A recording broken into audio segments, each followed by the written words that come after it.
We interrupt your week with this important Teen Kid teaching moment. You know, early in Jesus' ministry, he and the disciples were invited to a wedding. It was at this wedding, Bud, that he performed his first miracle. Right you are, Gina. This was the first of 8 miracles identified by John as signs or confirmations of Jesus' divinity. That's right, Bud. And a couple of things I like about the story, it makes you wonder, why was Jesus at this wedding? I wonder. He was at this wedding because he was invited to the wedding. And the fact that his mother and brothers and disciples were there probably gives indication that they knew somebody well at the wedding, that it was probably the wedding of a relative or a good friend. I wonder how many times in our lives we miss out on things simply because we don't take invitations seriously. Jesus took invitations seriously. Do I do the same? So many times in Scripture, Jesus attended something simply because he was invited. Have I invited him into my heart, into my life? Not just into my heart, but into my day. You know, secondly, the fact that they ran out of wine was a huge oversight on the part of the host, and that would have been a source of embarrassment to the groom.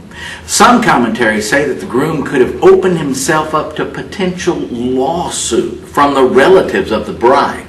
So it was a pretty serious oversight. You know, but in this miracle, as in many of them, Jesus shows his grace and compassion. That's true. Some miracles were orchestrated to teach a point or to bring glory to the Father. Many times, however, Jesus performed a miracle simply because he could. And someone had a need, and he had the ability to meet that need.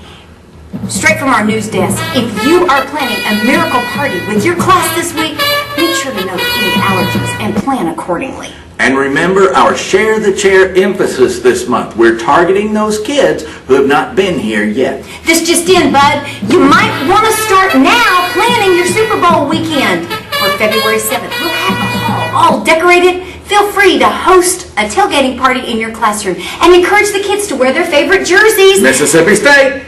Or Auburn. Oh. Or Texas. And bring a friend.